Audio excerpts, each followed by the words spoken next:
Hello and welcome to the Nerdiest podcast on Spotify. This is Charles the Nerdiest reporting for episode 14. Today we're going to be talking about one of my favorite comic book artists ever, Todd McFarlane.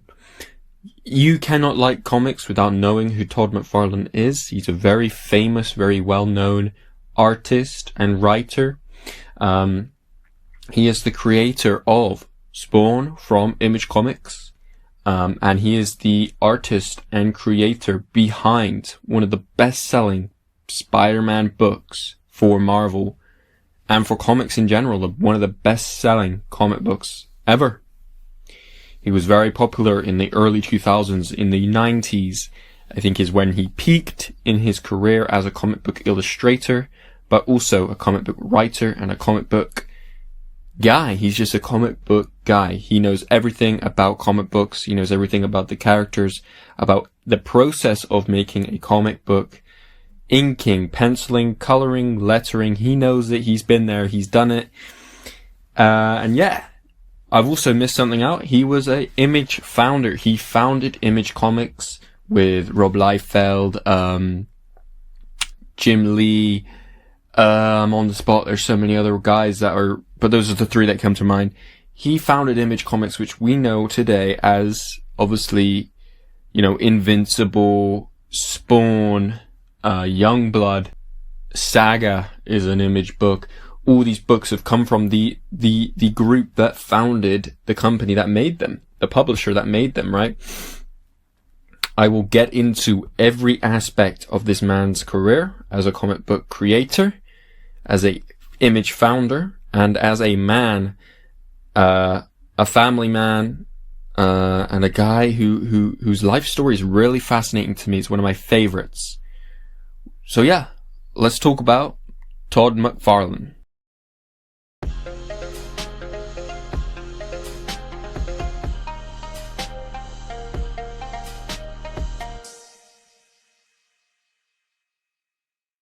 So, yeah guys, Todd McFarlane, the comic god, the Todd Father, as I like to say, is one of my favorite comic book artists. I love his style of art. I love how he inks, I love how he pencils, and I love how he writes, and I love how he talks about how he draws and comics as a whole. If you see interviews with him, he talks about it so passionately and so in depth that it's really quite fascinating. So, who is Todd McFarlane? So we've talked about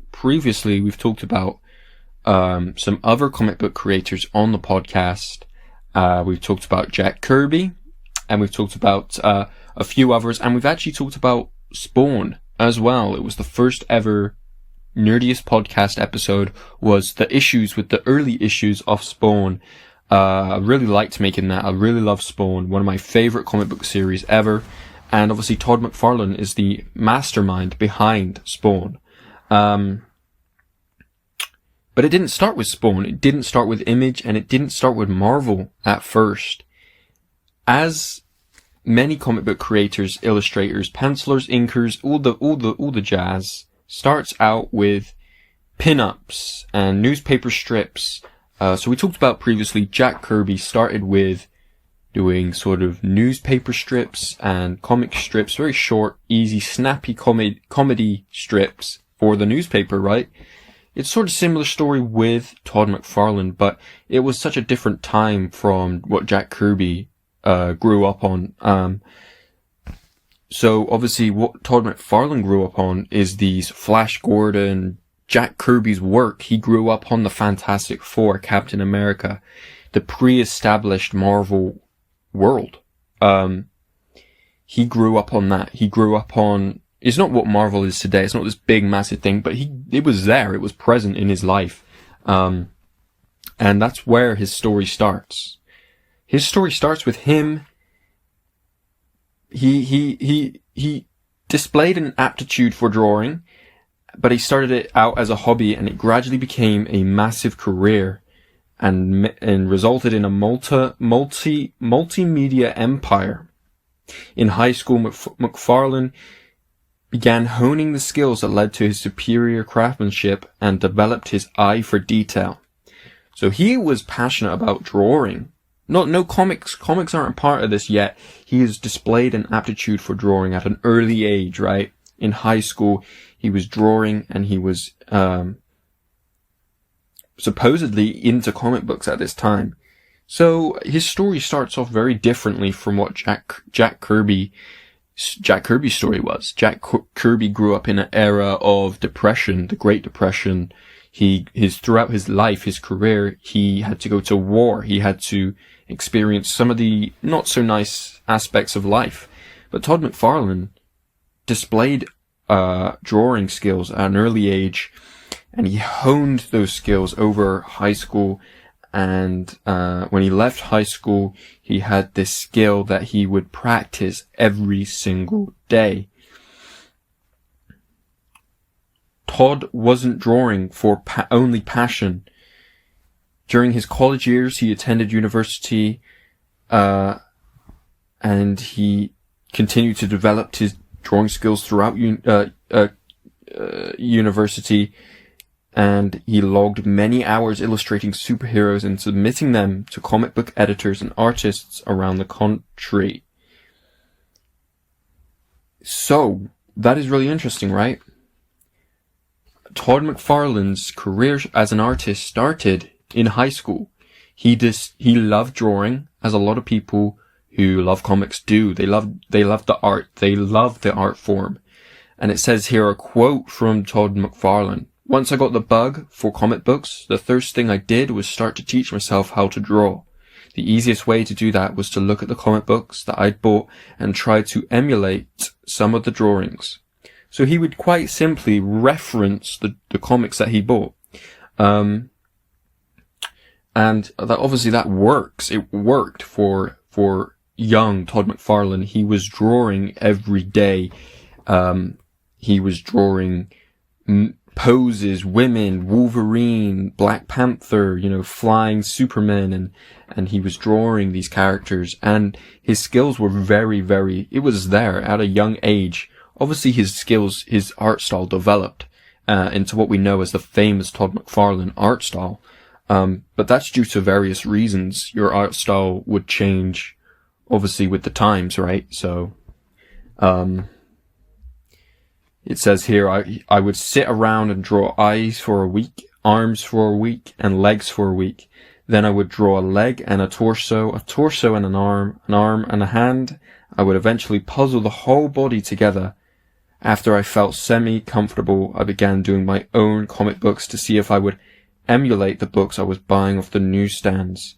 So what he was doing is he was taking his passion for drawing and his passion for comic books, for buying these books at a young age, and he would just combine them, right? This is what you gotta do to get into comic books, is to just dive in and buy these books, because you need to get into comic books by buying the books, reading as much as you can, and then not copying, but referencing and making it your own book, right? So he started drawing Spider-Man versus Magneto and massive, comic book pages with Magneto fighting Spider-Man, and he developed the muscles, the anatomy, and over the years, obviously, his art style changed. It's a lot different from what we know him as now. He was inspired by artists like John Breen. I don't know how to say your last name, but John Breen. He's a famous artist. George Perez was some of the biggest influences at the beginning of his career. They had a lot of detail on their pages, and he was trying to emulate that at the age of 16. So this is very young. He's very young, and he's passionate. He's very passionate about these characters, these books, these stories, and the art form, right? And then he attempted, inking. There's so many forms of art in comic books. There's penciling, inking. He would just draw for hours and hours, and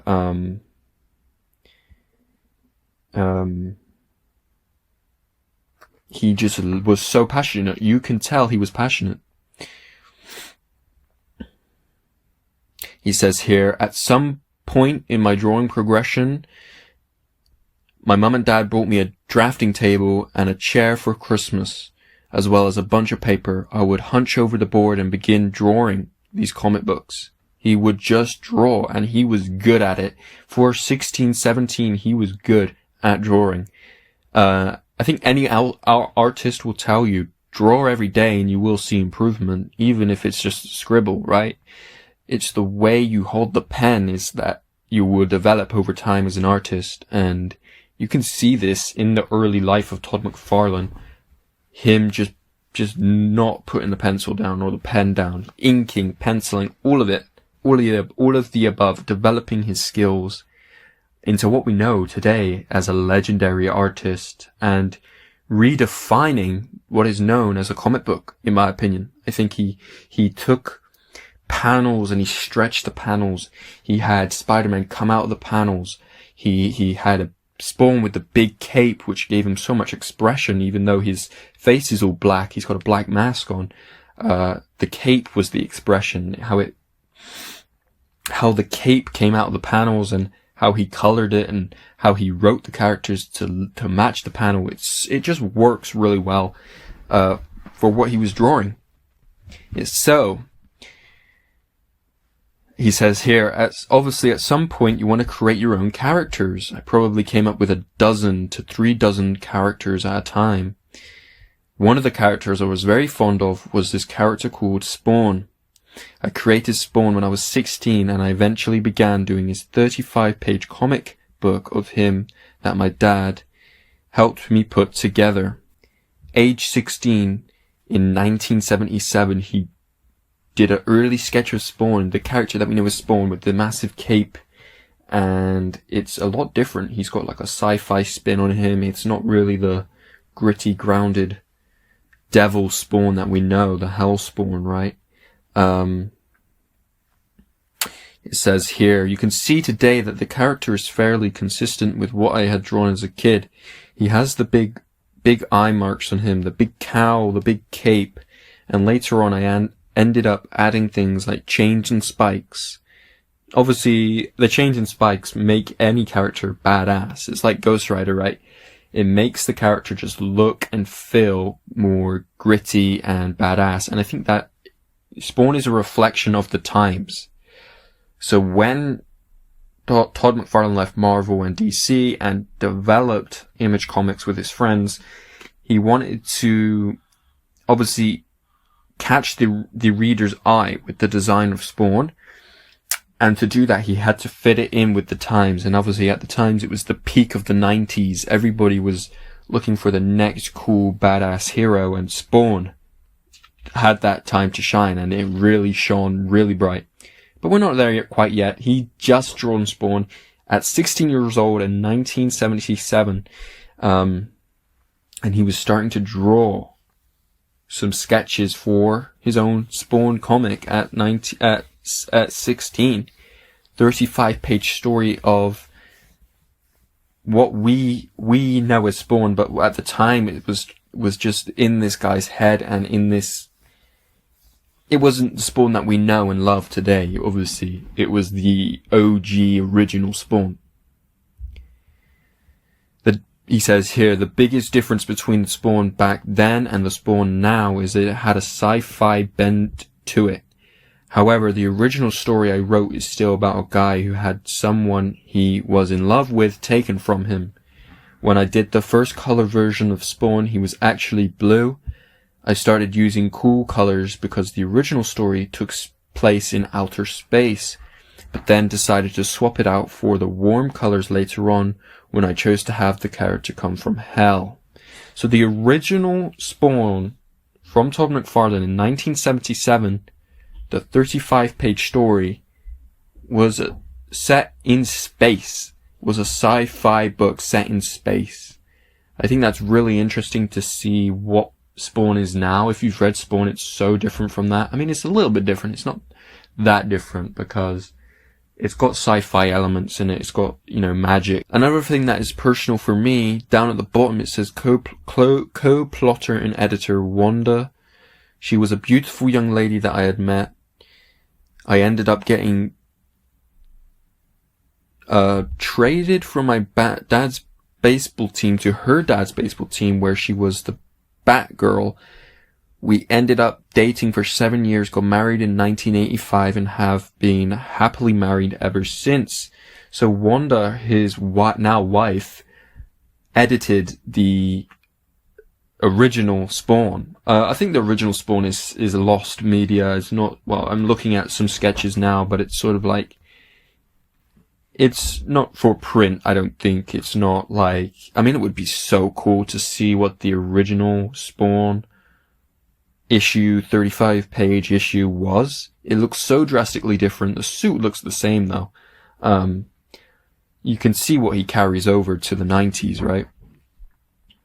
It says here, in college, after I was done with baseball practice, my janitor duties, and doing my homework, I'd sit down and start drawing superhero stuff.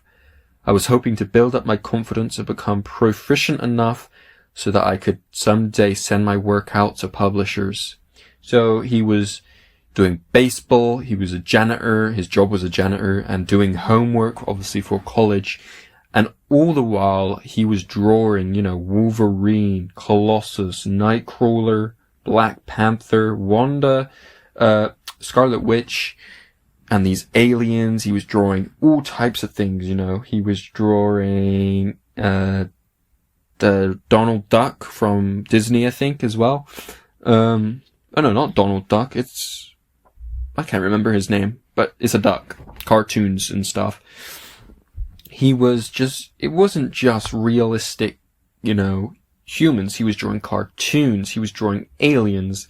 And I think that really benefits him in the end for what he created with Spawn, Spider-Man, it comes to mind when he draws Wendigo. It's not obviously a human, that's a creature, and that would have, drawing creatures then would have benefited him in the future when he drew Wendigo. The first piece of printed artwork in a professional magazine was, it was a 2 inches by 3 inches, what was it? Hang on. It was a Batman pencil, where Batman's got this massive cape. I wish I could show you, but he's got sort of like, a few spikes on his back. It's kind of like cool to see. But this was his first official professionally printed artwork for the Comics Journal, letter column.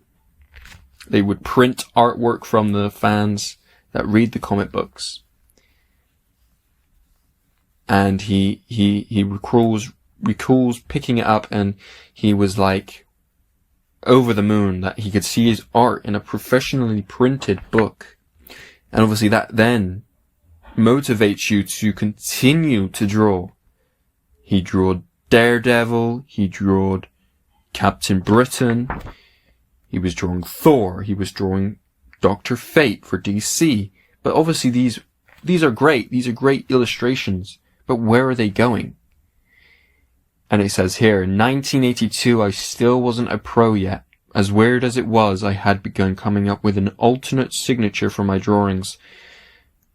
I used a cursive signature for signing checks and other things.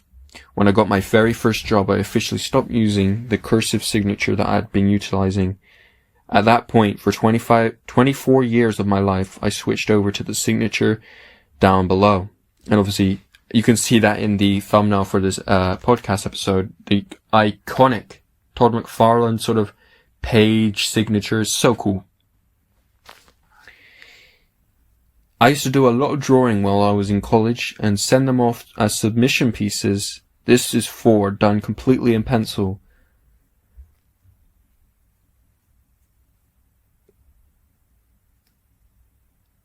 He was obviously in college he started sending submissions to the publishers of Marvel, DC. Obviously, this one was Thor, so he was sending it to Marvel editors who can then feast their eyes on his art and decide if they hire him or not. So that's a drastically different time to what we have today. It's all a lot online. It's, I wouldn't say it's harder. I would say it's sort of maybe easier to be seen, but there's so much competition now that it's sort of like you need to be really motivated to try and be hired, and you need to be good, obviously. And yeah, so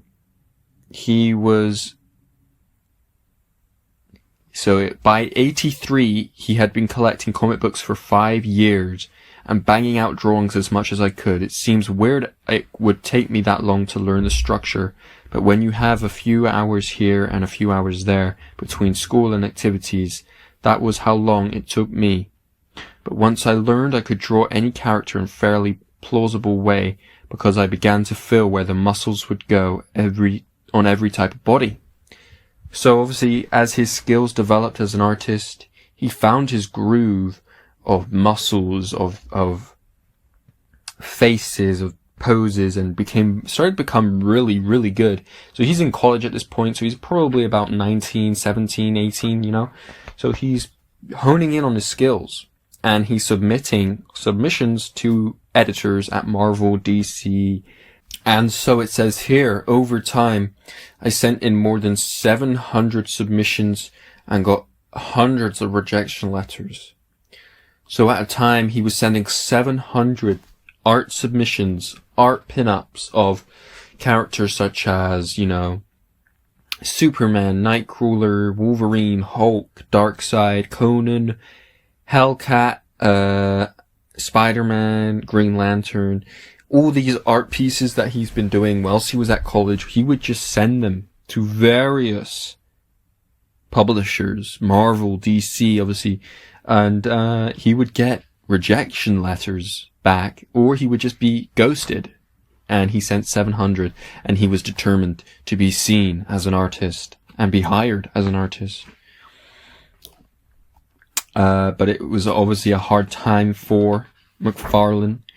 He was drawing, and he was getting rejected multiple times. He did some work on the comic Slash in, I want to say, 1984.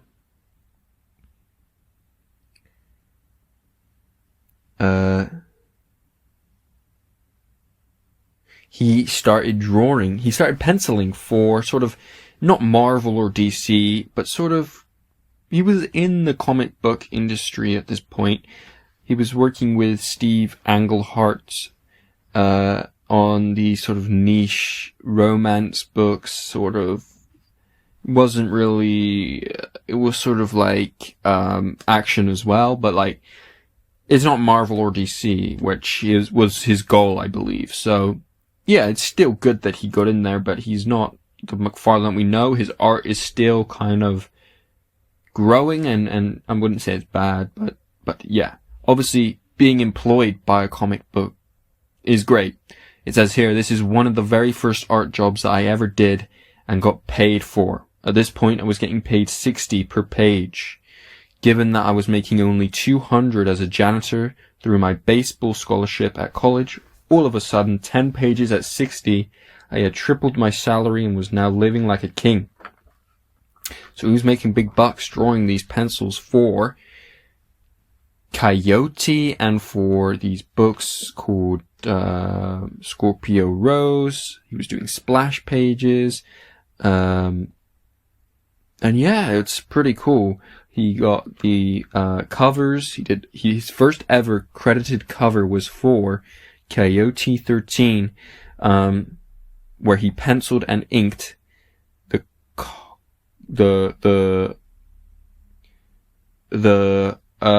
cover of this issue. So that's really interesting.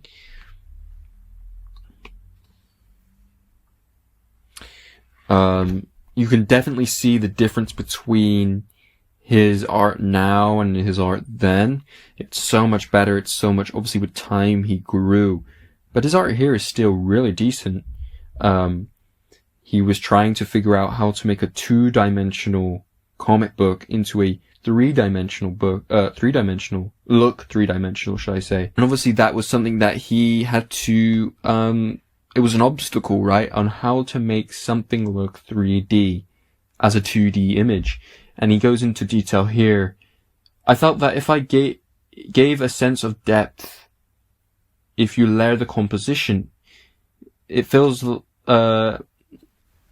so in this image that he's using here, there's a guy strapped up and he's using tentacles in the background and the foreground. So he was bringing a tentacle up round in front of the guy and bringing a tentacle around the back of him. And it just gives that sort of 3D feel. I feel like he developed this really well in his Spider-Man book with the webbing and how the webbing goes behind Spider-Man's legs.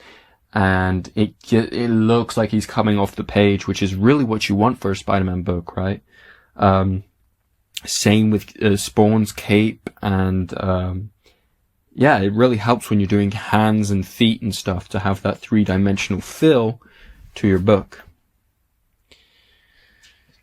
So he as he was getting into comic books, it says here, I owe the beginning of my career to Steve Englehart for getting my foot in the door, and to Roy Thomas for keeping me inside.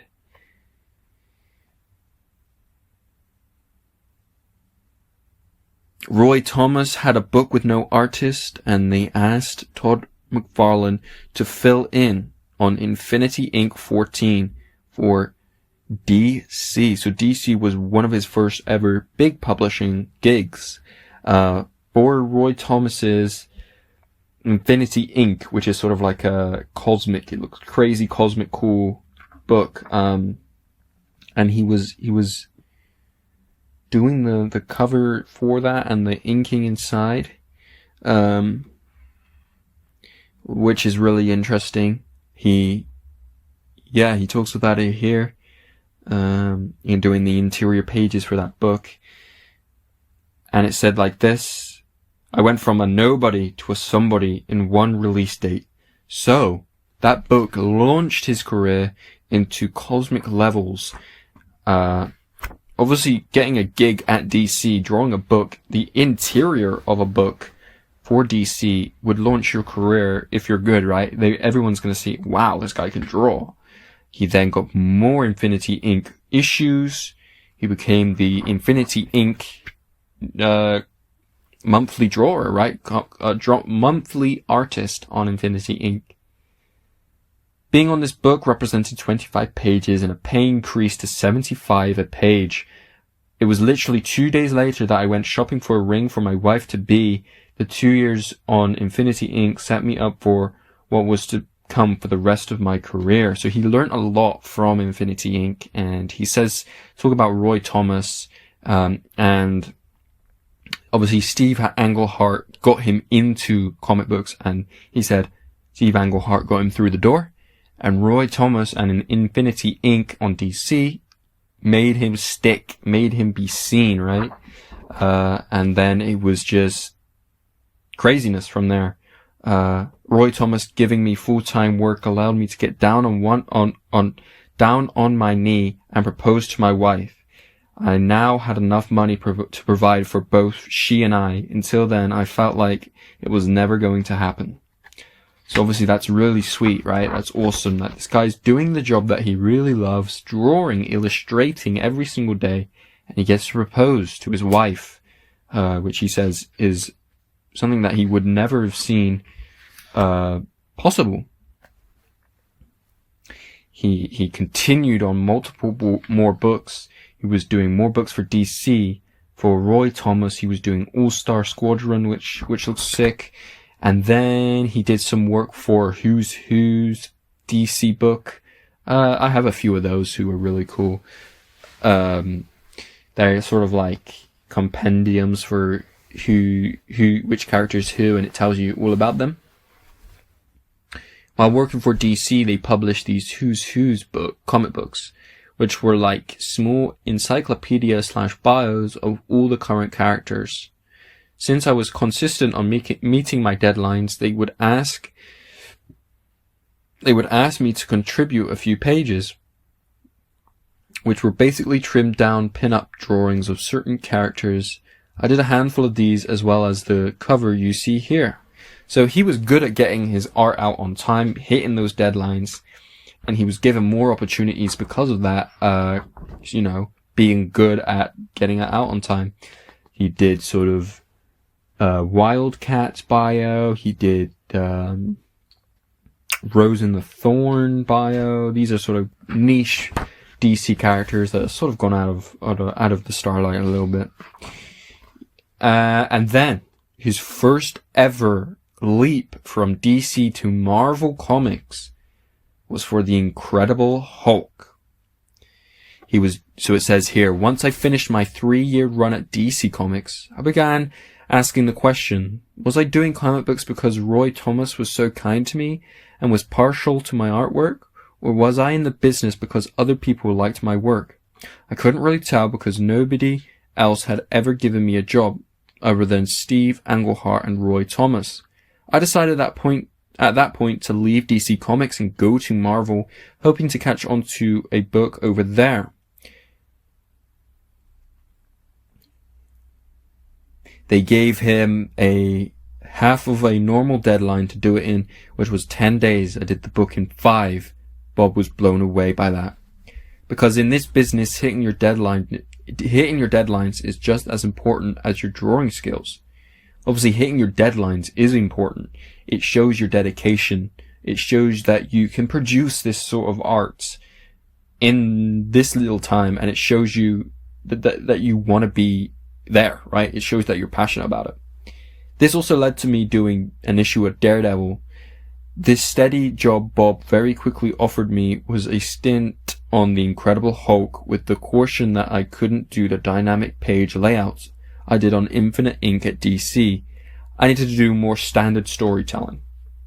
So obviously there is some sort of pullbacks working for big companies as DC and Marvel, which we'll get into later as they transition out of these big companies and into Image Comics. Editors and people who higher ups at DC Marvel told Todd what to draw, told him how to draw. They didn't want these crazy panel layouts on Incredible Hulk. They wanted something that the readers knew and were familiar with. And here's Todd McFarlane talk about the Incredible Hulk. I always envisioned the Grey Hulk to be a visual cross between Frankenstein's monster and an elephant or rhino. I gave him the Frankenstein haircut and brow and thought his skin should be chapped and dry. I especially tried to make it look that way when I was drawing close-up shots.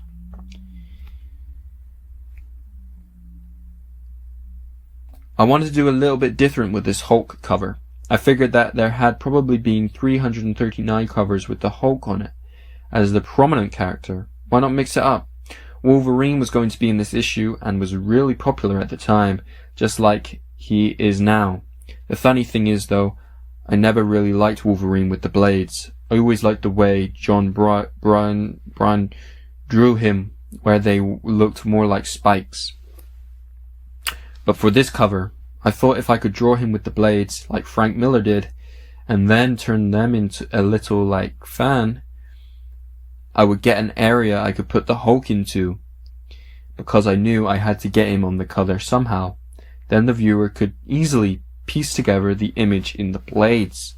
So he's talking about the Incredible Hulk issue 340, which is, if you look it up, a very, very, or you might even know it, a very, very iconic Hulk cover. It is the one where Wolverine in his brown suit, and he is just screaming at the the cover, and Hulk is in his blades, his three little blades even, and the reflection is obviously the grey Hulk, which is so awesome. He says this on the cover: My idea was to draw Wolverine angry and feral, who you see at first. Then you would see the Hulk coming at him. I wanted to convey the feeling that you are 2 seconds away from the train wreck that's about to happen with these two. And it has become an iconic cover. And his run on the Incredible Hulk, the way he draws the Incredible Hulk, was so iconic. And the cover was voted by Marvel fans as the top cover of all time in 2009, which is so true. It's so iconic, and I love the way he draws the Incredible Hulk. So I think from now he's broken into DC, he's broken into comics, he's broken into DC and Marvel, and now it is just skyrocketing his career. He does the Incredible Hulk for a few more issues. And he developed his art skills, and he convinced his editor to do the inking on the Incredible Hulk. And then the inking and the penciling all together, it combined it, and the reader began to identify the true McFarlane style. And I think now is when the style of Todd McFarlane is so at its peak, right? Well, I wouldn't say peak. I would say it's starting to show through. And the way he draws and illustrates the Hulk is so hulking. He's big. He's not just like this green guy. And the fact that he's grey as well is really, it just makes sense, because when I think of Todd McFarlane's Hulk, I think grey Hulk. And this massive grey Hulk. Hulking grey thing, right? It's so iconic, it's so awesome, and yeah. This bit's my favorite of the whole story of his life. So when he took over the Incredible Hulk, I was starting to build up speed. I would pencil on issue and still have time left over, so I was on the prowl to do other books. G.I. Joe was a very popular comic book at the time, and Bob Harras suggested I take it over, so I did just that on issue 60. The writer on the book at the time was very particular about his storytelling, and didn't fill the page to the left, conveyed that the characters were at an airport. So he transitioned from the Incredible Hulk. He was so fast with the Incredible Hulk that he had time to do the G.I. Joe books, which just shows his level of not just skill, but to be able to produce this work in such a little time is so cool. And he was a very, very passionate man.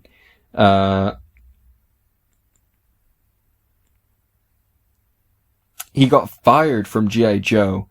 And he says, I remembered because I was sitting at my drawing desk and looked up at the clock.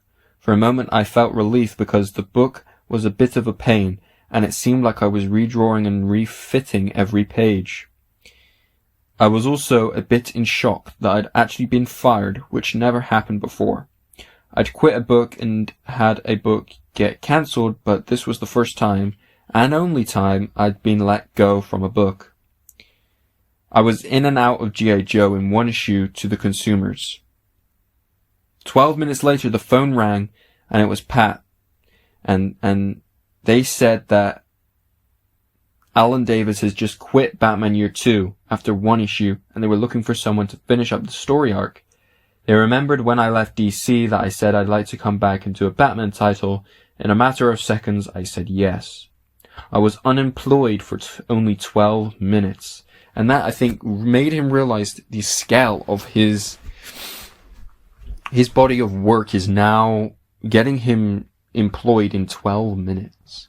He's becoming a comic book creator, and I think that maybe fueled him to just keep going with it and just keep punching out this work. So he started illustrating for the Batman title Batman Year 2. And he did some Detective Comics and covers for Detective Comics. He says, I've always liked the fact that Batman has no superpowers. When it comes down to it, he's just a dude in a costume. If you pushed him off a roof, he could potentially die, unlike Superman. So he liked that side of Batman.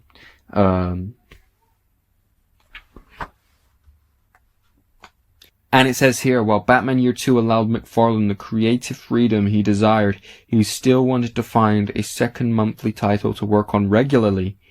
Todd sought out additional work at Marvel, and while not everyone had openings on titles, each editor warned him to stay away from the Spider-Man office. Being the self-assertive artist he was at the time, Todd marched into the Spider-Man office to see what was available. He was at the right place at the right time, as they were having difficulties finding artists for a majority of their regular Spider-Man series. A couple days later, Todd secured the job as a penciler on The Amazing Spider-Man. McFarlane's time on the Amazing Spider-Man marked a new look to Spider-Man's notorious webbing. McFarlane pushed the editorial boundaries and gave the hero's main weapon drama, movement, and depth on the page like it hadn't seen before.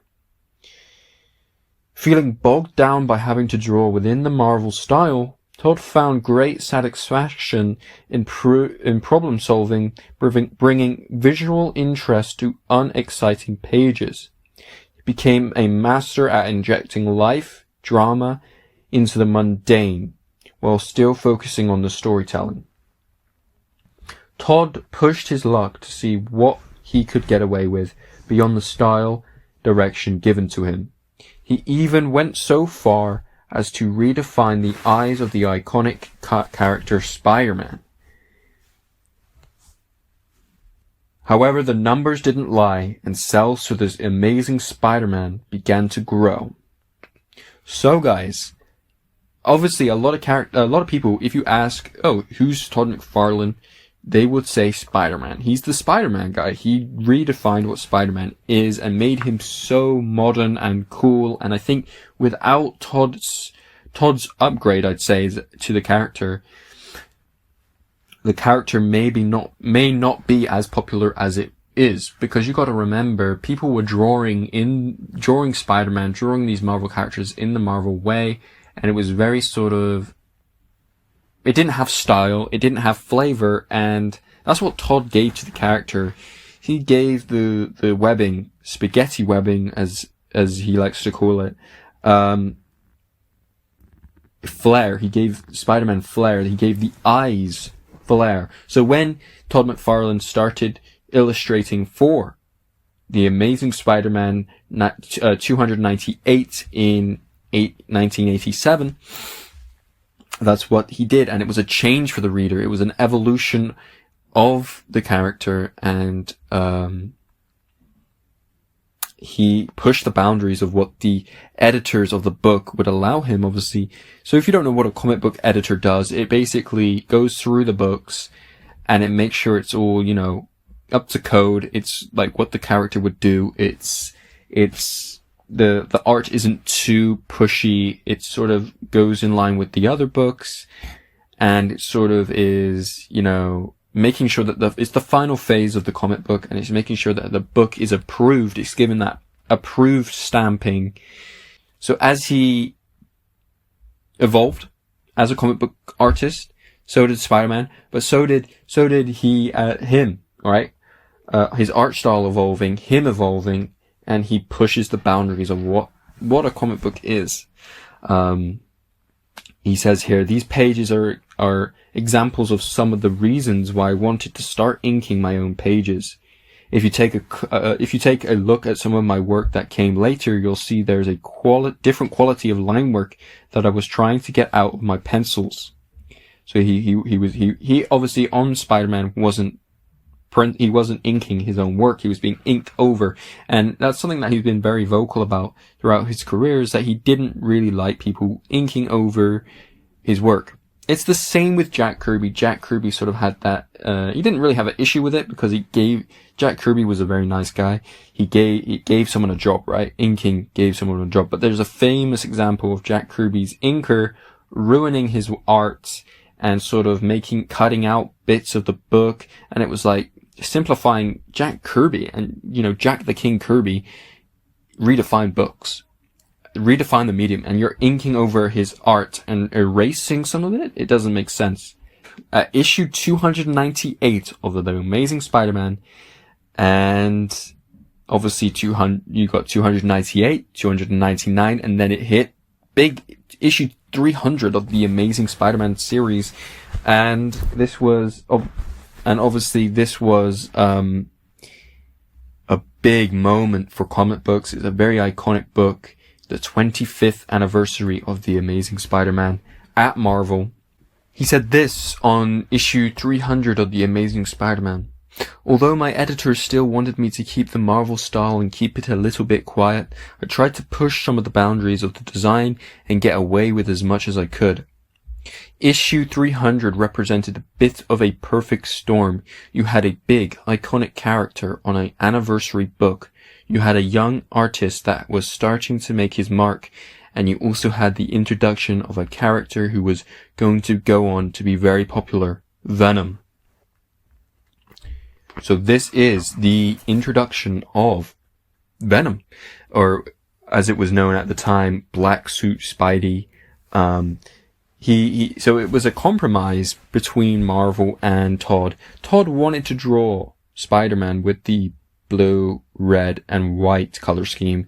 But at the time, the book that he was on, so he started in 298, right? At that time, he had the black suit from Secret Wars.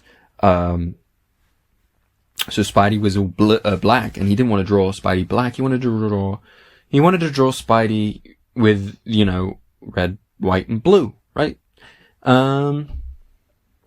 And he said that issue 300 was the first issue that he was allowed to pencil and ink all by himself. And he says here, Spider-Man was still in his black costume, which was a remnant of the Marvel Secret Wars miniseries. The costume was something that ended up evolving and turning into Venom a little bit later.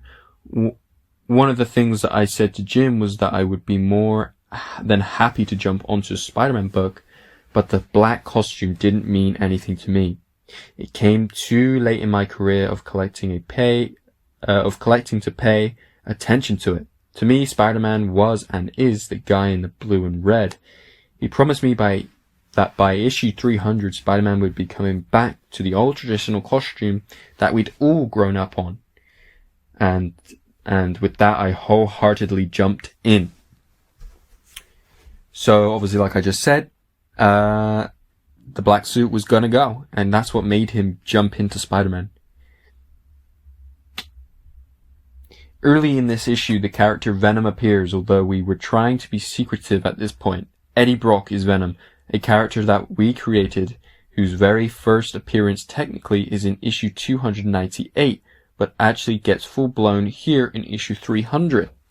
So they introduce Eddie Brock, who will later become the Venom, will become the symbiote, right?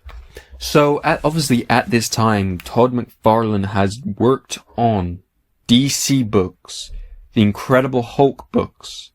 He did Batman, didn't he? He did multiple Batman issues, multiple Incredible Hulk issues, and now he's on Spider-Man, and he's redefining the character in these issues. But it goes to show that he has been given Batman, Spider-Man, Hulk, these big crazy characters, and he's been making them really big hits, right? And he was over time, over that course of being allowed to draw on these, he's become the inker on these books. They're allowing him to be more free with the way he draws them, the paneling, the sound effects. He's allowed to maybe let loose a little bit more, but obviously still in that Marvel. He's still restricted by that Marvel sort of restriction, right?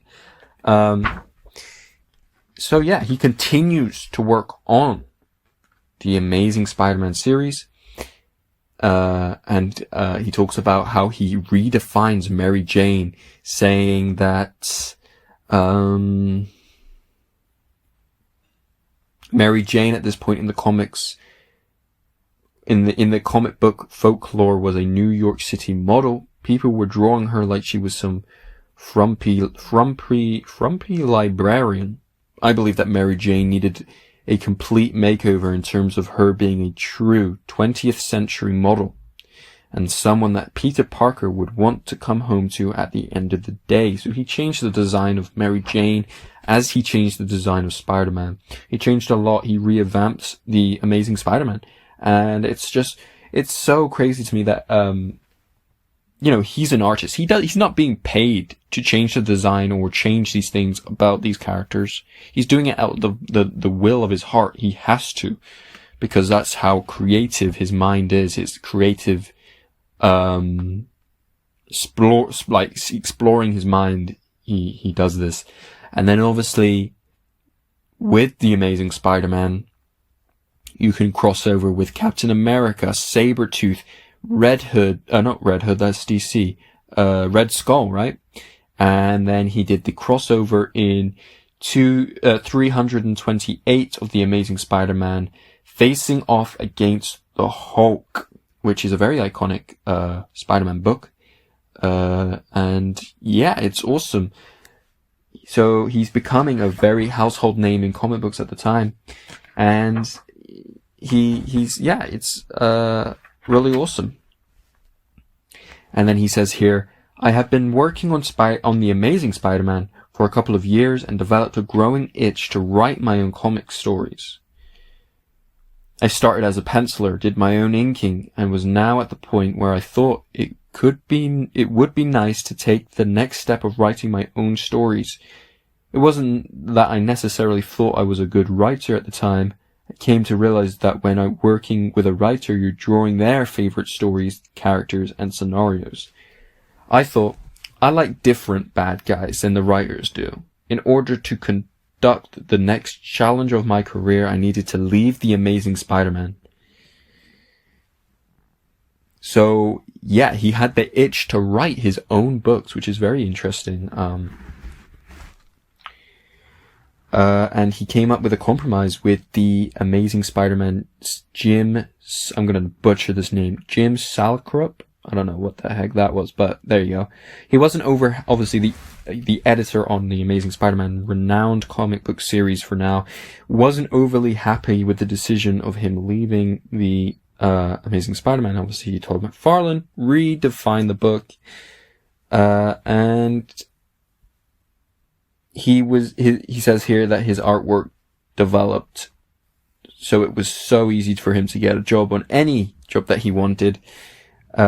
He could now go to the editor of a low-selling book and say, hey, I'll give you my artwork, but it comes with a hook. I must write the book, and I'm not a writer on any level. I'll be a rookie writer, but you'll have an established artist that comes with it. So he sort of made a compromise with the editors at Marvel, because he wanted to write his own Spider-Man series.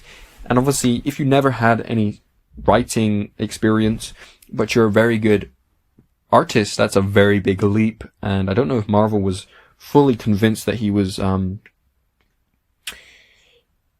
it was a risk, right? It was a risk. And the editors said to him, hey, they'd like to give him a chance at writing. They were adding a 4th Spider-Man book that would keep me drawing the character, and gave them a Spider-Man book on the shelves every week. I thought it was a little foolish to give a brand new Spider-Man book to a rookie writer, but I said, cool, I got to continue drawing Spider-Man, and I got to do a little bit of training on a writing Spider-Man, obviously. And it says here, obviously the risk paid off, because the first issue sold over 2.5 million copies, which is a record that still stands today for a single creator book. So he leaves the Amazing Spider-Man and he launches Todd McFarlane's Spider-Man, issue 1. And holy crap, 2.5 million copies sold.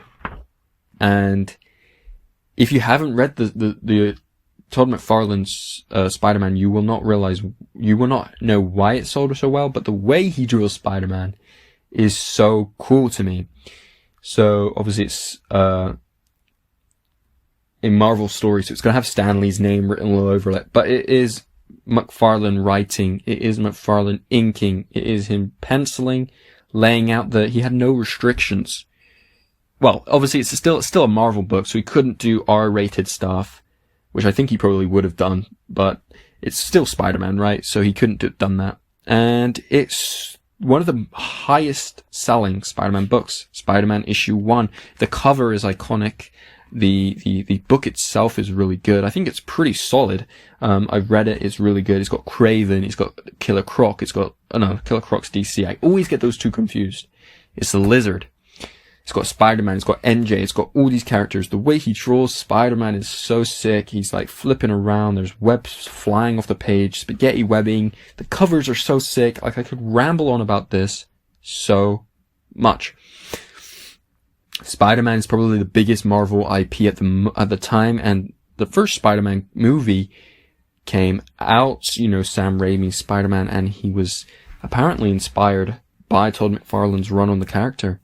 So yeah, Todd McFarlane is now a creator, is creating his own comic books, which is really interesting to me. And then that sploos off into Spider-Man Perceptions, which is the guest appearance, it's the collaboration with Wolverine, where he gets to draw Wolverine and Wendigo, and that's probably my favorite story of Spider-Man and Wolverine. I love how he writes them. You gotta remember that the writing is maybe a little bit weak because he was the first ever, this is his first ever writing gig. This is before Spawn. This is before other stuff. And it was like during the comic boom. This is where comics boomed in the 90s. They were doing variant covers for issue 1. They were collecting it in other books. They were selling it with toys, and they were just overly selling this book, and it made so much money. Obviously 2.5 million copies sold. It's going to be a lot of money for Marvel. And yeah, it is obviously the peak of his career, I would say, for McFarlane. Todd McFarlane's career grew in comic books. He would form relationships with other people who were in the industry, such as Rob Liefeld, who was working on the New Mutants comic book for, obviously, Marvel. And it says here, Rob and I did a handful of covers together, and this is an example of one that he penciled. I tried to keep all of Rob's style. I always believed that when you are inking somebody else, you must keep their style in their artwork. I would add stuff in places that didn't matter as much, like adding a little more detail in the hair or adding cross-hatching behind the characters or in the curtains, places like that. I would try to bring a little bit more depth to pieces to the piece than what was in the pencils, but not really trying to change anything like the dozens of inkers that I thought redrew my artwork. Even though Rob Liefeld was one of the hot new kids on the block, and I was one of the well-established big wigs at that point, an editor decided that our drawing skills were lacking and that the face of Odin on this cover was not good enough. The face ended up being redrawn by somebody and then pasted over our original drawing. Ultimately, the editor changed it because he thought Rob and I weren't up to snuff. So, obviously that is the downgrade of working for big companies such as DC and Marvel, is you're going to have people nitpick your art, nitpick the covers, change and redraw your art. And he also mentions there that, he was inking for Rob Liefeld, and they developed a relationship as a friendship, but he didn't like how the inkers in the past changed his art style, and sort of, I was talking about that earlier with Jack Kirby. So yeah, obviously as you go through the,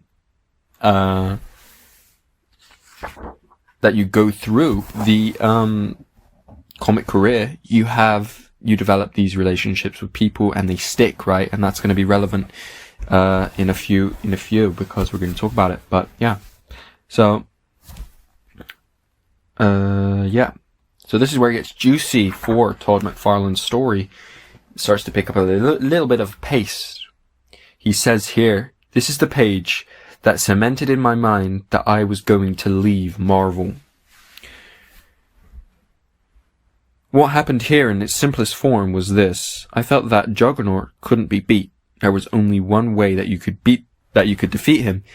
There was a slit where his eye was, so the only way to hurt him was to literally put the sword into his eye. As you can see in the last panel, sword went right into Juggernaut's eye. All of a sudden the phone started ringing and they said, "Todd, you can't do that, you cannot do eye penetration."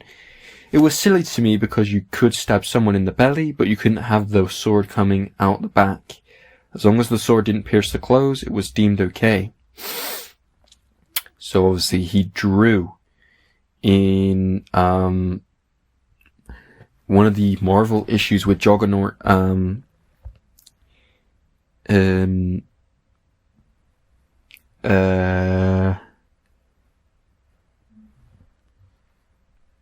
Spider-Man 16, page 18, he drew Juggernaut being penetrated in the eye, and obviously Marvel's very, very, like I said, very restrictive of what they want shown, and they, this is what made, this was the final straw for Todd. He says here, "For me, that moment where they said I could have a sword penetrating his hand or through his mouth or out his neck, but not orbiting penetration, this page literally is the straw that broke the camel's back for me. I told them I will fix this page, I will do what you want me to do, but I am telling you I am now done with this book, and I am done drawing. I can't do this anymore. If you pick up a copy of the published Spider-Man 16 and look at this page, you will see that the sword does not hit the eyeball. Somebody went in and fixed it. It was literally the end of my run. On the cover for the issue above, you'll notice that there's a word balloon that says, 'Bye, Todd.' This was my editor's farewell to me from the book. Shortly after leaving, I helped found Image Comics." So, his exit from Marvel was very short, very sort of bittersweet, right? One panel made him, he didn't get fired, he left, which is very brave, obviously, but I can understand why.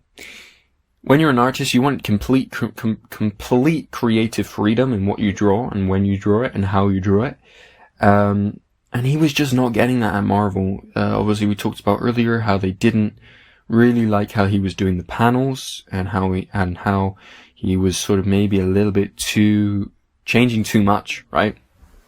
So he left. He was like, "Screw this, I'm gonna help found Image Comics." And as I was saying earlier, it's the spawning of a new era for comics. This is the second coming of the comic surge. The Dream Team consisted of Eric Larson, Rob Liefeld, Jim Lee, Willis Portosico, Mark Silvestri, I'm terrible with the names, so I'm sorry for that, Jim Valentino, and Todd McFarlane. They are the Image Boys. They found Image Comics. They all leave Marvel, they all leave DC, and they fund their own comic publishing company.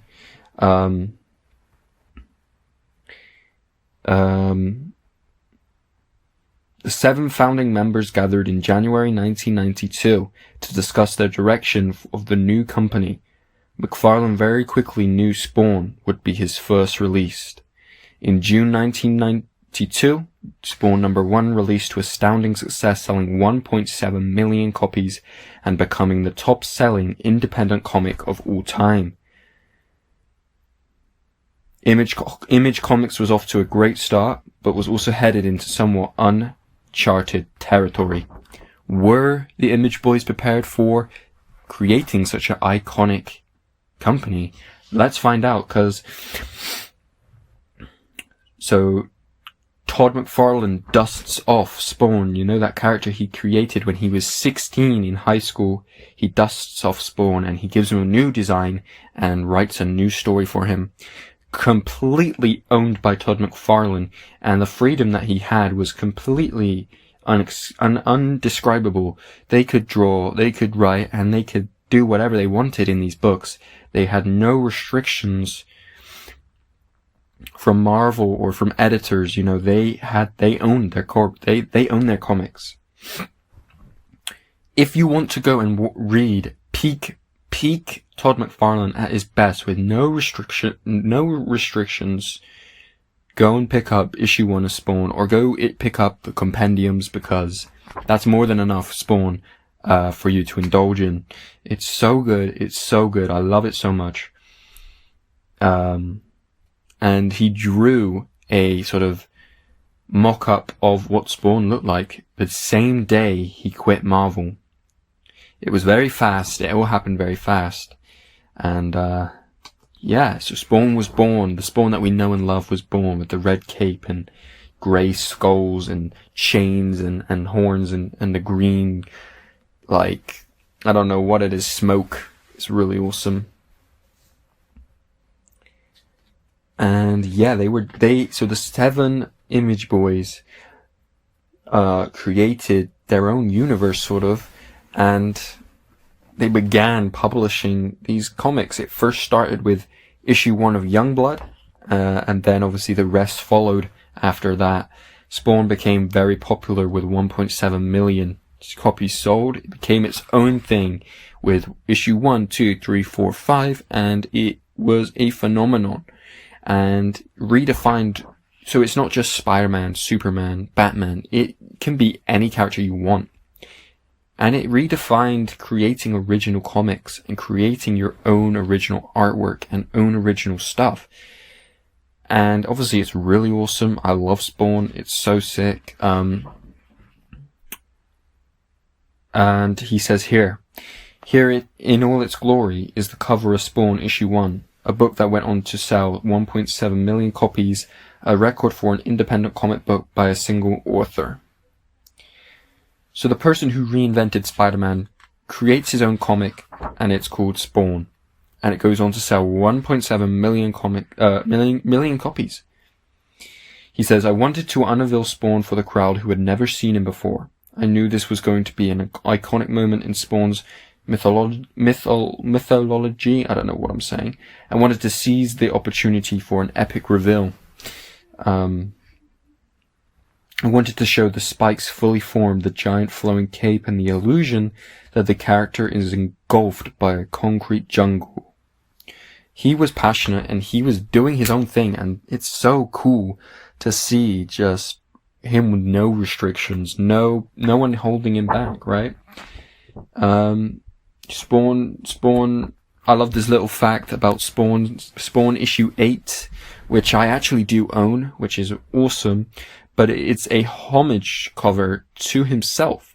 So Spider-Man number 1, which was his very own, Todd McFarlane's very own Spider-Man run, he did a homage cover, which means he basically drew Spawn in the same position as Spider-Man on that cover, and he's put in the little caption his initials and then after me, what you would usually do for another character or artist.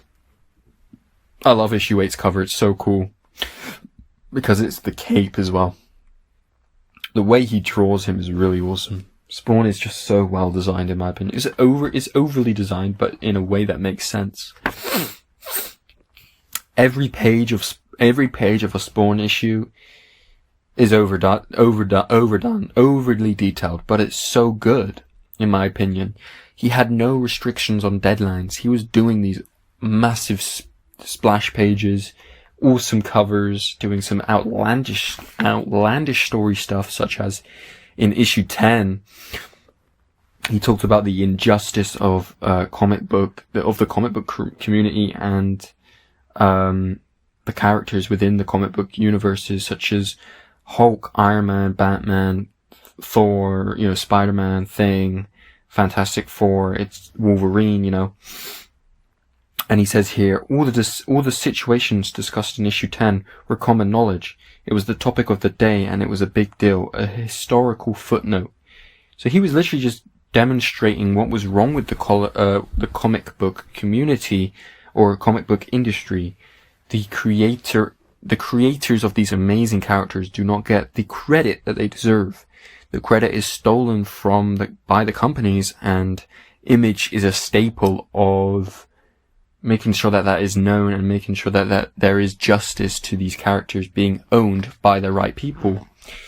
And, Spawn is a staple of that. And it's not just Spawn, it's, Youngblood, you get other characters, you get the Jim Lee one, I forgot what's that? Is that called Darkness? Or is that called, it's like Night something, I'm not sure.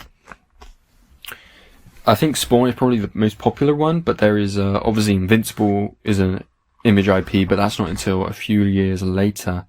But yeah, he starts bashing out his own creator-owned comic series and the story. In my opinion, I've talked about the early issues of Spawn. The story is a little bit of a mess, but the art makes up for it, in my opinion, because it's just so cool. And the paneling and the color, everything is really awesome. And Spawn is a IP that continues to this day with multiple issues. I think it's the comic book series with the longest issues. It's like on issue 300 or something, which is really crazy to me. So yeah, we get to issue 50, and he says here, when you start any comic book, you have goals that go unstated in the back of your mind. I remember hoping we would get to issue 10 of Spawn, because it would be a double digit. The next big barrier was going to be the triple digits, issue 100. At the beginning I said that I hoped that Spawn would be a creative child that would go on and live past my lifetime. Issue 100 marked a very significant moment. Very few independent comic books have reached this milestone.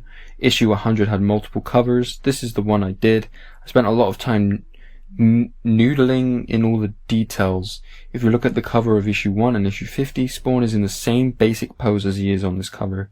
I was basically looking back and saying, this is what the cover to issue 1 could have looked like if I had the same chops as I do now.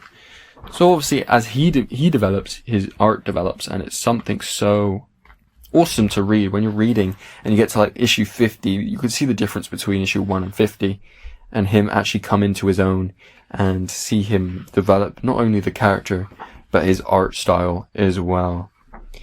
I love the whole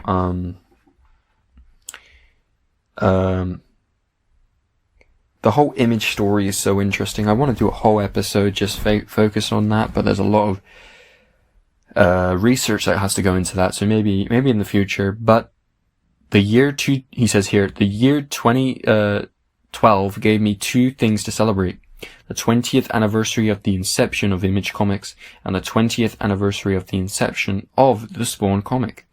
To help mark these historical footnotes, I wanted to create some cool covers for issue 220 while paying homage to the company. I decided to parry some of the first Image comics to ever hit shelves in 1992, Savage Dragon and Youngblood. Obviously Image is they're a group of friends, and I don't think the comic would have gone on this long if it wasn't for that friendship group that the Image boys are, the Image guys are all friends and they all get on, right? And then obviously The Walking Dead issue 1 hits. That's a big hit for Image, but we're not talking about anyone else, or what's his name, Robert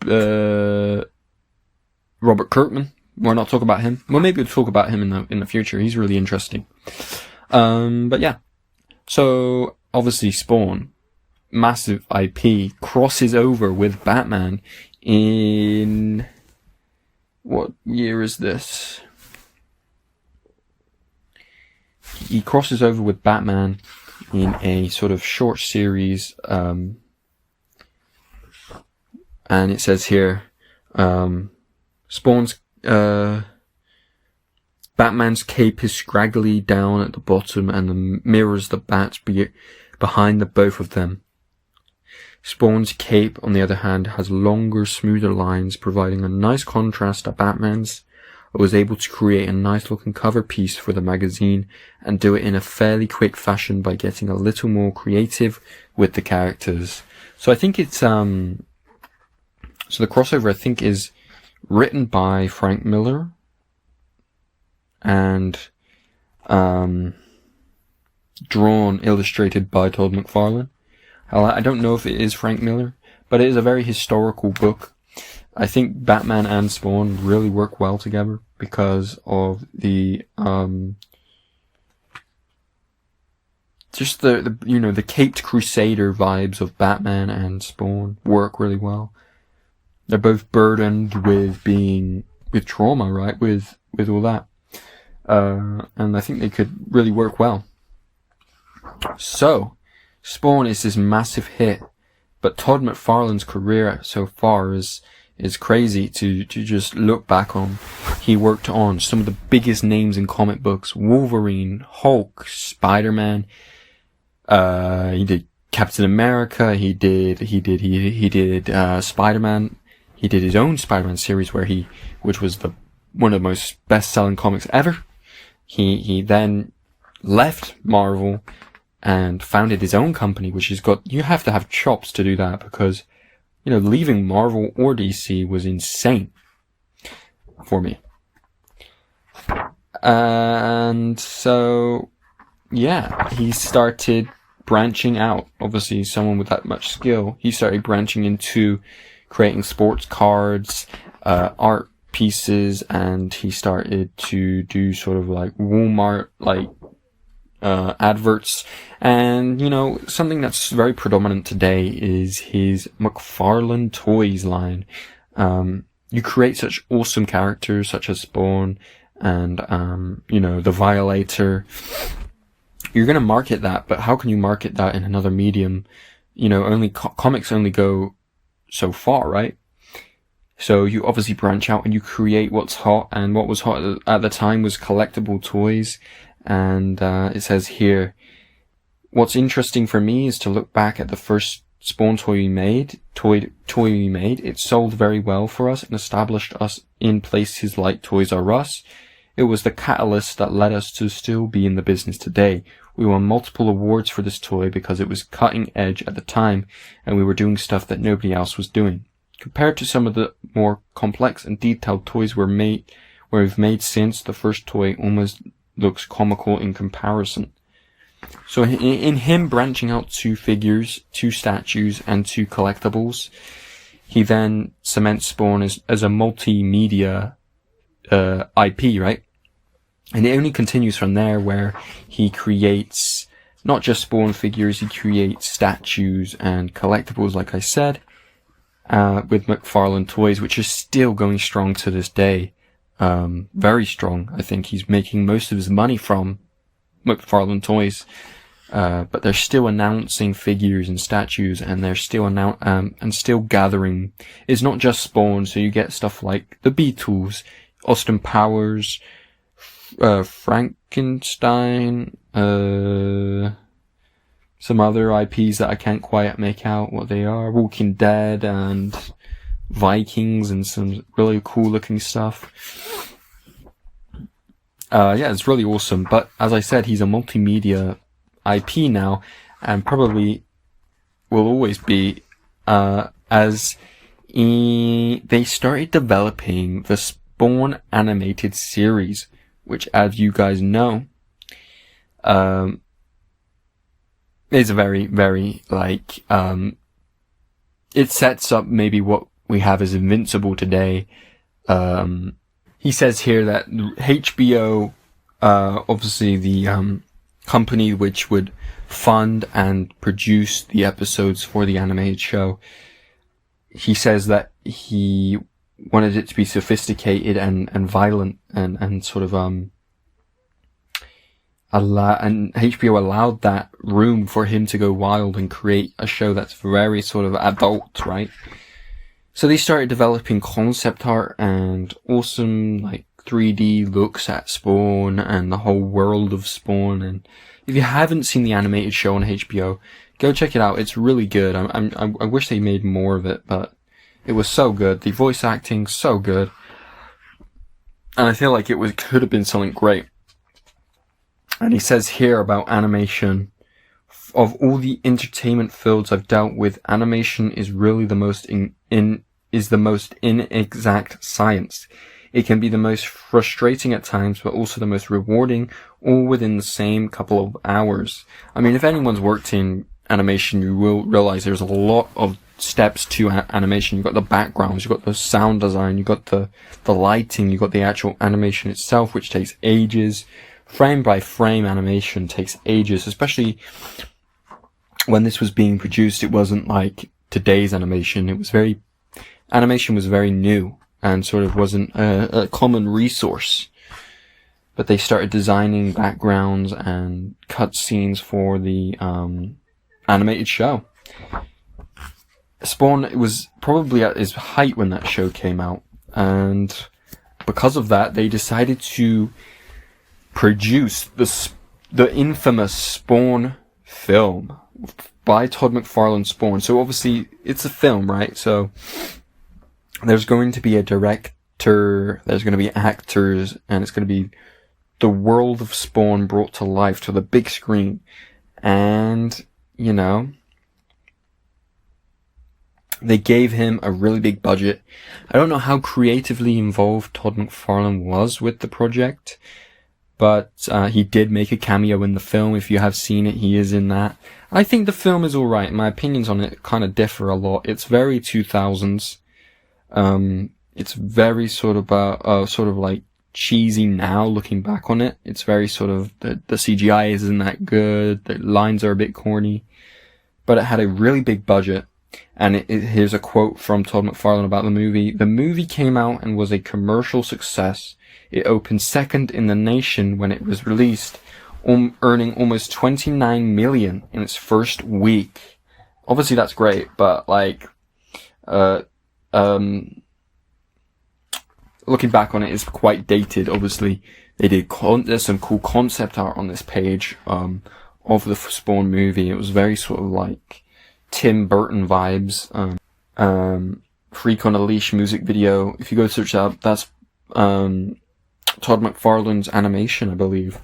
He also did some others, some other animated projects. Obviously, he was a multimedia man. Now he's sort of working in music, in films, in animation.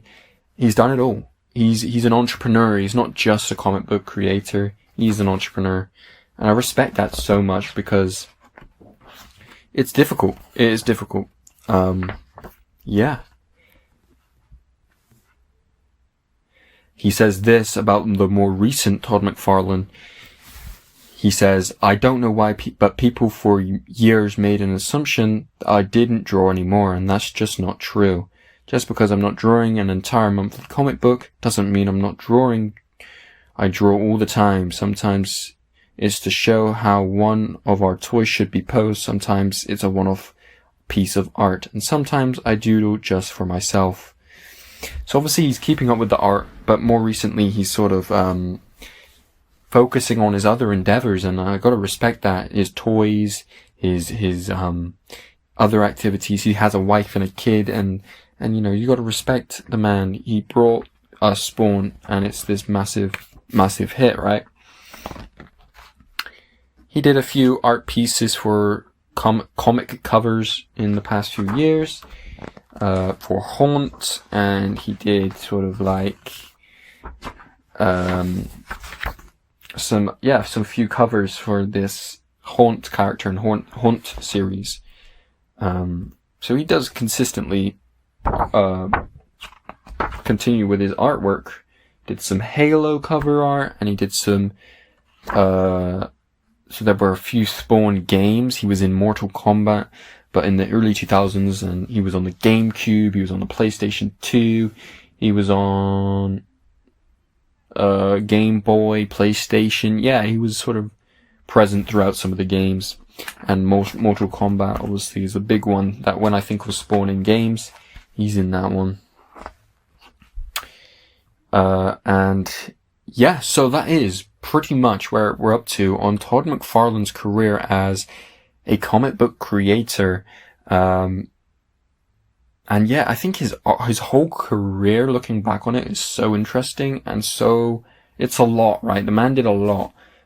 He started doodling when he was 16, and now he has made his own film from his own comic character, and he's created Image Comics with his friends, which is such a big achievement, and he should be so proud of himself, and the rest of them should be so proud of themselves for changing the game, I would say.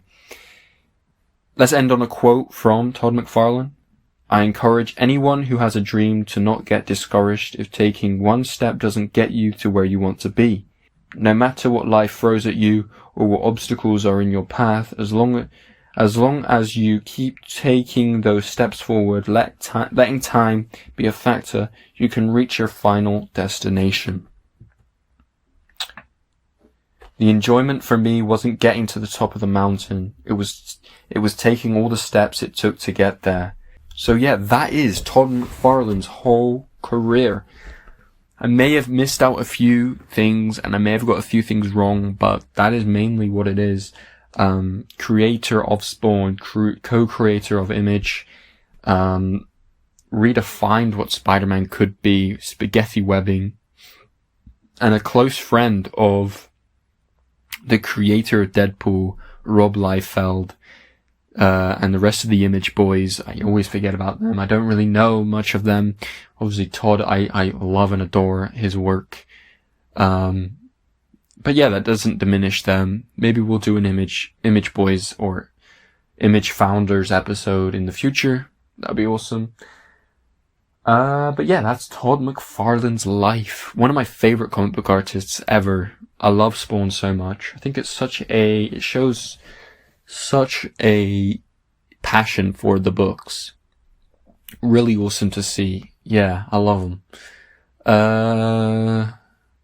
He was also very close to Stan Lee and Jack Kirby. Like I said at the start, he was very inspired by Jack Kirby's work and mentions him in various interviews.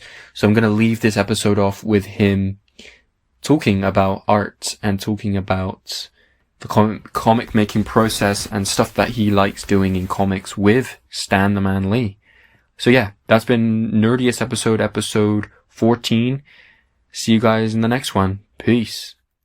I think what ended up happening, I mean, the way that I taught myself, and I know I drive some of the older guys a little bit crazy, but they say draw from life and go and look at the world and stuff. I tell the kids the opposite, draw from comic books. And the reason is because the things that make comic books cool, in my opinion, are things like big laser guns, those monsters that are drooling and got big fangs on them, guys that got capes that are 47 feet, like you can't see that in life. So, but those are the kind of things that visually make things entertaining to look at. So I always tell the kids, look at the comic book, but what I would do is I would just take like arms, and I draw arms for like a week till I kind of had it figured out what an arm looked like. Then the next week I'd try to teach myself how to draw kneecaps, and I just, after about 2.5 months of placing all the pieces together, I kind of had a body. And then after that point I had to like actually start to turn the body and try to do storytelling and go to the next level. So it was kind of a slow process for me.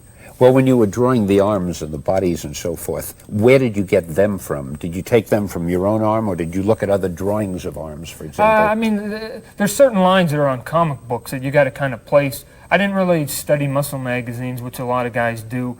And the reason is because I think that some of the guys that draw perfect can't really put the superheroes into certain poses that make them look dynamic. I mean, Jack Kirby, if he had put all the kneecaps in the right place, couldn't have done those great poses. He needed to be able to warp the bodies around. But from my perspective, no, I watched, the one thing that I watched was teachers' hands. When I went to college, people used to talk and go like this.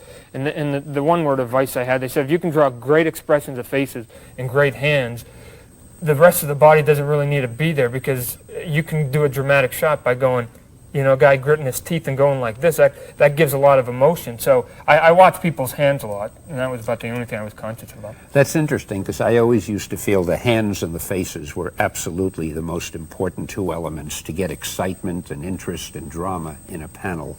And we used to say to the artists years ago that you've got to make your characters look excited, because if they don't look excited at what's happening in the story, how can you convince the reader that it is an exciting incident if the characters participating look calm? So we always try to make the hands tense and the faces wide-eyed and the mouths open. And sometimes you can get two artists drawing a strip, and this is something you're so great at. Every panel you do looks exciting.